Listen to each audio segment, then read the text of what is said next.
Hey my friends, so good to see that you accept my invitation to transform our vision about life. Here I work as a bridge to transport light through the art, and in 2 days journey we'll see and understand the most important thing in this universe, the present moment. So, let's go! There is a unique life. It transcends all forms, all times and places.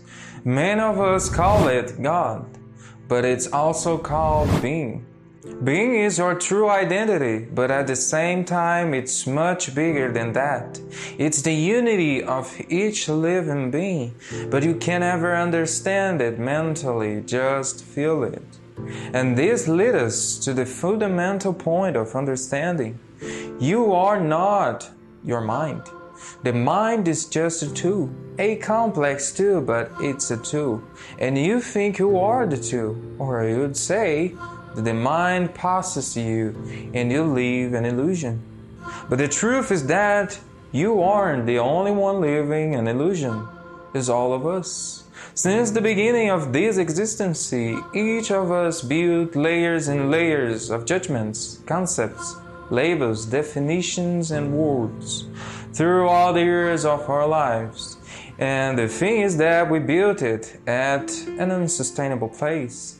And this place is the mind and its representation, the ego. The ego is the persona of all unconscious thoughts in our head. And the only thing that matters to it is the future and the past. It doesn't recognize the present moment, or in other words, it only sees the present as a tool to come to an end that always consists in a future designed by it. All types of fears live on it and come from it.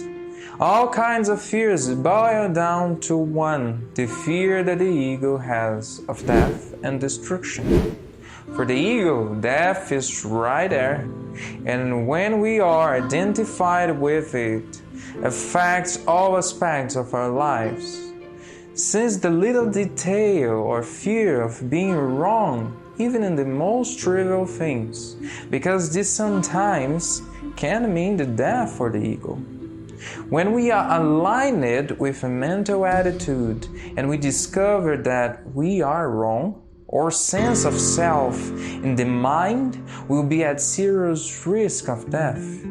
This is the result of any type of discussion, fight, or war in human history. And the mind isn't only thoughts, but also emotions. The emotion born when the mind and the body meet. It's a reflection of the mind in our body. And the more we are identified with our thoughts, the stronger the emotion will be. And if you can't feel your emotions, or I would say, if you avoid your emotions, you will end feeling it in a purely physical level, like a disease or any physical problem. So, the key thing here is the recognition of the ego and the unconscious mind. We live it on our entire life through a lens based on unconsciousness. But we have the divine in each of us, and it's covered by different aspects of the unconscious state. But at the same time, it's always with us. It only depends on us to disidentify with the mind and ego and expand our consciousness, and all the pure energy is accessible to us to connect deeply with ourselves, with our body, with the planet, with the universe. And the only way for us to disconnect from the unconscious mind is through the present moment, because in the pure definition, every unconscious aspect in the universe sends it in pain. Pain only exists when our life is governed by unconsciousness, and pain is purely an unacceptance of what is, of the now. Any pain is generally resistance and negativity, and there are two types of pain. What we create now, and one from our past and history that still lives in our mind and body.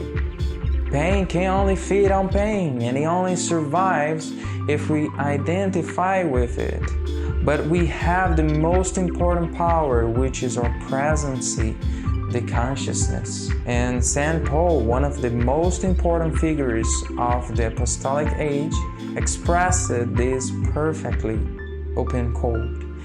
Everything is shown up by being exposed to the light, and whatever is exposed to the light itself becomes light, unquote.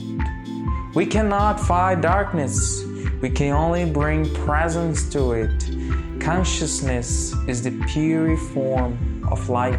True freedom starts when we recognize that we are the mind, and when we become the watcher of the ego, we reach another level of consciousness.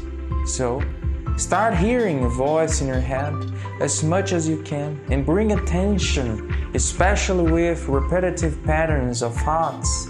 That old soundtrack that is in your head, but don't judge or condemn it, because it means that you become the mind again. I know that this can sound strange at the first time, but we can't understand it. Just feel it. And also, start feeling your body. But what I'm saying here is your inner body. All the energies within you, all the cells, the organs, each breath that you take, feel everything calmly. Now, the only place that you can disconnect from the pain, and also the most precious thing in our lives, feel it. Feel the present moment with your heart. And I know that you can ask, why the now is the most precious thing? Well, let me bring the answer from Eckhart Tolle, a spiritual master of contemporary times, author of the book The Power of Now, which with his teachings transformed my vision of life. Open quote. Firstly, because it's the only thing, it's all there is. The eternal present is the space within which your whole life unfolds. The one factor that remains constant, life is now, unquote. After this answer, I leave you guys with the result of the illustration, the representation of the unconscious mind, with all its disorder, anxiety and fear, but in parallel, there is the presence, the watcher, the being, totally present, feeling the present moment and bringing light to the darkness. I hope you like it, my friends, and we finish one more video but with more light than before. So let's make a difference and support art with purpose. And for not to forget, this illustration will be available for high quality print on my website. Check it out. And also hit that like button for us and subscribe for more content. Thanks guys!